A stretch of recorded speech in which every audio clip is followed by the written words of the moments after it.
వ్యూహం ఫలించింది, విజయం వరించింది. కరీంనగర్ కార్పొరేషన్లో కమలం వికసించింది. ప్రత్యర్థులకు ఏమాత్రం అవకాశం ఇవ్వకుండా సింగిల్ లార్జెస్ట్ పార్టీగా అవతరించింది. కరీంనగర్ నా అడ్డా, ఇక్కడ ఎగిరేది కాషాయ జెండానే అని ధీమాగా చెప్పిన కేంద్ర మంత్రి బండి సంజయ్ అన్నట్టుగానే బీజేపీ శ్రేణులకి అదిరిపోయే గిఫ్ట్ ఇచ్చారు.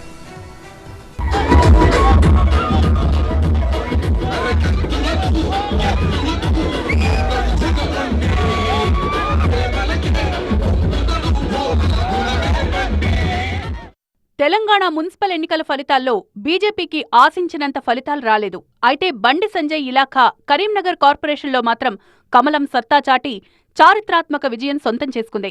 రాష్ట్ర వ్యాప్తంగా అధికార కాంగ్రెస్ పార్టీ హవా కొనసాగినా ఉత్తర తెలంగాణకు రాజకీయంగా గుండెకాయ లాంటి కరీంనగర్లో మాత్రం కమలం వికసించింది. ఈ విజయంతో మరోసారి బీజేపీకి బండి సంజయ్కి తిరుగులేని కంచుకోట అని రుజువైంది.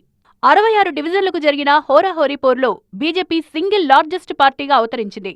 బీజేపీ 31 డివిజన్లలో ఘన విజయం సాధించగా కాంగ్రెస్ 12, బీఆర్ఎస్ 9, ఎంఐఎం 8, స్వతంత్రులు 5 స్థానాలకు పరిమితమయ్యారు.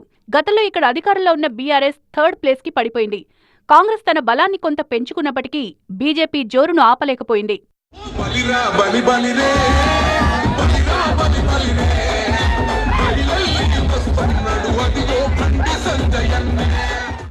కరీంనగర్ కార్పొరేషన్ మేయర్ పీఠాన్ని దక్కించుకోవడానికి కావలసిన మ్యాజిక్ ఫిగర్ 34. బీజేపీ 31 స్థానాలతో మెజార్టీకి 3 స్థానాల దూరంలో నిలిచింది. అయితే లోకల్ ఎంపీ, కేంద్ర మంత్రి బండి సంజయ్ ఎక్సఫీషియో ఓటు బీజేపీకి శ్రీరామ రక్షగా మారింది. అలాగే స్వతంత్ర అభ్యర్థుల్లో 3 బీజేపీ నేతలున్నారని స్వయంగా బండి సంజయ్యే వెల్లడించారు. దీంతో ఎలాంటి రాజకీయ సమీకరణలు, ఇతర పార్టీల మద్దతు అవసరం లేకుండానే మేయర్ పీఠానికి చేరువైంది. ఎంతో మందొచ్చి ఎన్ని రకాల అసత్య ప్రచారాలు చేసినా ప్రజలు బీజేపీని ఆదరించడం ఆనందంగా ఉందన్నారు బండి సంజయ్. రాష్ట్ర ముఖ్యమంత్రి గారు వచ్చారు. రాష్ట్ర ముఖ్యమంత్రిని సరిపోలే, బడే బాయ్ని పంపిండు, మళ్ళా అసదుద్దీన్ ఓవైసీని సరిపోలే, చోటే బాయ్ అక్బరుద్దీన్ పంపించిండు సరిపోలే, మహారాష్ట్ర నుంచి పిలిపించుకున్నారు, ఢిల్లీ నుంచి పిలిపించుకున్నారు, కర్ణాటక నుంచి పిలిపించుకున్నారు. ఎంఐఎం పార్టీ నాయకులు అందరూ వచ్చి ఈడ కలి ఎదిరినా కూడా ఇలా వాళ్ళు ఏం బీకెలకపోయారు. ఇలా కరీంనగర్లో భారతీయ జనతా పార్టీ కార్యకర్తల దమ్మేందో ఇలా వాళ్ళు చూసి ఇలా పారిపోయారు. కరీంనగర్ నుంచి ఏం చేస్తామో చెప్పినాం.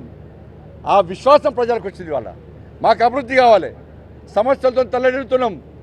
ఇవాళ ఇన్ని సమస్యలు తీర్చింది భారతీయ జనతా పార్టీ. బండి సంజయ్ ఈ కార్పొరేషన్ ఎన్నికల్ని ప్రతిష్టాత్మకంగా తీసుకున్నారు. అభ్యర్థుల ఎంపిక దగ్గర నుంచి ప్రచారం వరకు అన్నీ తానై దగ్గరుండి చూసుకున్నారు. కాంగ్రెస్, బీఆర్ఎస్ పై విమర్శలు ఎక్కుపెడుతూనే తాము గెలిస్తే ఏమేం చేస్తామో కాన్ఫిడెంట్ గా వివరించారు. ఆత్మీయ సదస్సులు, ర్యాలీలు నిర్వహించడంతో పాటు ప్రతి ఓటర్ను కలుస్తూ పార్టీని విజయ్ పథంలో నడిపించారు. ఈ విజయంతో బీజేపీ శ్రేణులు సంబురాల్లో మునిగిపోయాయి.